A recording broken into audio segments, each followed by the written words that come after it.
जिस तरह पीएम शेख हसीना बांग्लादेश से अपने पद से इस्तीफा देकर भागे है, उस तरह से बांग्लादेश में हिंदुओं को टारगेट किया जा रहा है, हिंदुओं को मंदिर तोड़ा जा रहा है। वहाँ की जब युवाओं को लड़ाई थी पीएम हसीना से, तो फिर हिंदुओं को क्यों टारगेट किया जा रहा है? हमारे साथ युवा है, युवा से बात करते हैं।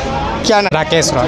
क्या लग रहा है जिस तरह से बांग्लादेश में हिंदुओं को टारगेट किया जा रहा है, वहाँ की मंदिरों तोड़ा जा रहा है, तो ये सरकार से लड़ाई थी, तो फिर मंदिरों को क्यों टारगेट किया जा रहा है? जब भी कोई इस तरह से सत्ता पलट होता है ना, तो चाहे आप कितना भी कर लो, अराजक लोग भी उसमें शामिल हो जाते हैं और वो मूवमेंट को कंट्रोल किसी के बस की होती ही नहीं है कि आप उसको पूरे मूव को कंट्रोल कर लो।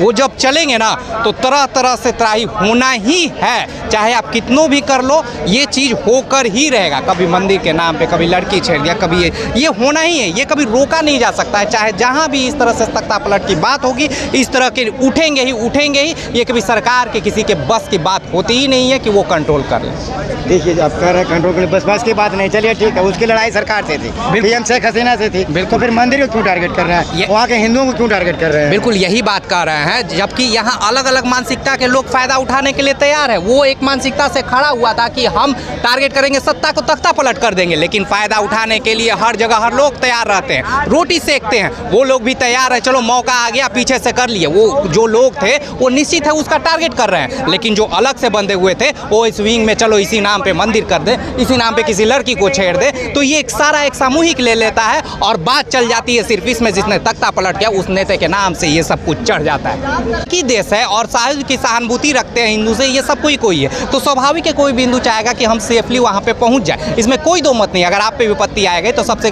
कौन हमारा मदद पहुँचाने वाला लोग है, शख्स है या फिर हमारा रिश्तेदार है, तो हमारे इस रिश्तेदार को ही समझ लीजिए हिंदू का एक नया सा विंग की जो हमें सॉल्व करना रखता है वो हमारा भारत देश है। तो बांग्लादेश के लोग जब विपत्ति आई है तो वो याद कर रहे हैं कि जितना जल्दी हो सके हमें वहाँ पे शरण दे दिया जाए ताकि हम लोग सेफली बच ले। जीवन बचेगा तो आगे की रणनीति हम लोग तय करेंगे और एक नए पैमाने पे पहुँचेंगे। नीति बांग्लादेश में होगी या किसी देश में होगी, 16 टुकड़ा कर दो, क्यों बात करने की बात है? क्या फर्क पड़ता है वैसे देश में जहाँ तुम अपने तख्ते को पलटने के लिए इस तरह से अराजकता पैदा हो जाती है? उस देश की कोई अस्तित्व की बात ही नहीं करिए, सिर्फ बात करना है तो हमारे देश की, हिंदुस्तान की, और हिंदुस्तान की चाहे वो हिंदू होगा मुसलमान, अगर मरने और लड़ने की बात होगी, यहाँ खून बहाने की, तो हमारे घर में खाने की रोटी नहीं, फिर भी हम लड़ने के लिए जरूर तैयार रहेंगे। आखिरी सांस तक बदल गई वो स्थिति जब किसी को लड़ने भेजा जाता था।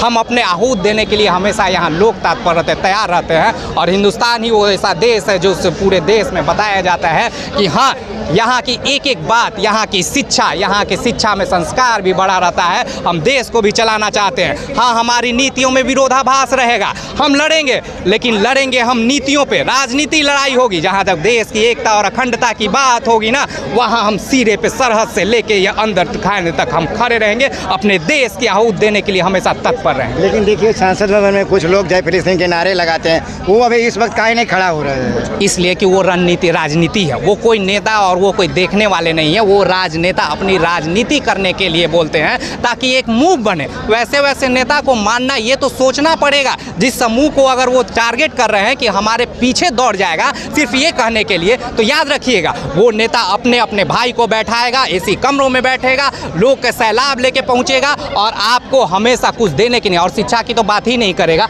सिर्फ जिंदाबाद करने के लिए रखेगा और बोलेगा कि देखो हम उसके साथ हैं। अरे भारत की तय करने के लिए तुम जिसको जिंदाबाद एक बार कह तो दिया, लेकिन हमारे संविधान उस तरह से है कि हम ज़्यादा अपोज नहीं कर, लोगों ने अपोज भी किया इस मामले में अलग अलग, तो वो सिर्फ इसलिए एक राजनीतिक मुद्दा जो वो चाह रहा था कि इसमें भावनात्मक जो हमारे समुदाय है उसको जोड़ा जाए, अर्थात इसे लोगों को गंभीरता से लेने की कोई बात ही नहीं। बांग्लादेश के हिंदुओं को टारगेट किया जा रहा है, मंदिरों को तोड़ा जा रहा है, घरों को जलाया जा रहा है। देखिए बांग्लादेश में शेख हसीना जो पूर्व प्रधानमंत्री, जो छात्र आंदोलन का जो वहाँ चल रहा है, छात्र का जिस तरह से आंदोलन कर रहे थे आरक्षण को लेकर, वहाँ से माननीय प्रधानमंत्री शेख हसीना भारत चली आए और भारत ने उनको शरण दे दिया।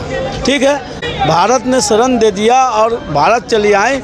उसके बाद जो वहाँ आंदोलन चल रहा है, कुछ हमारे भाई ऐसे बयान दे रहे हैं, बांग्लादेश में आंदोलन के दरमियान किसी भी धार्मिक या हिंदू का हो या मुस्लिम का हो या सिख का हो या ईसाई का हो या बौद्ध का हो, किसी भी धर्म को टारगेट कोई भी करता है वो गलत है। इस्लाम इसका इजाज़त नहीं देता है। इस्लाम इसका इजाज़त नहीं देता है, इजाज़त नहीं देता। कभी कतई ये इजाज़त नहीं देता। हमारे उलमाओं से पूछ लीजिए, हमारी कारी से पूछ लीजिए, या जो मुस्लिम धर्म के गुरु है उनसे पूछ लीजिए ना भाई। इस्लाम इसका इजाज़त किसी भी दुनिया में या देश में इजाज़त नहीं देता है कि किसी भी धर्म को टारगेट कीजिए या किसी के बारे में भले बुरा और भला कहिए, इसका इजाज़त नहीं देता।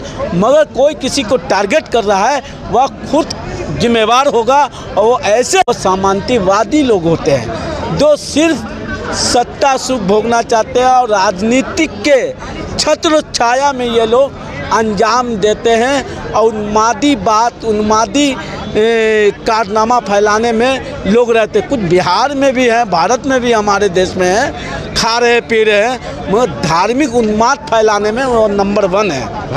भारत में भी ऐसे लोग हैं। ऐसे लोगों पे हम चाहेंगे यहाँ की भी हुकूमत से कि ऐसे लोगों को पहचानिए। वो किसी भी धर्म के बारे में बोलता हो, हिंदू हो या मुसलमान हो, सिख हो या ईसाई हो, ऐसे लोगों पे कार्रवाई कीजिए।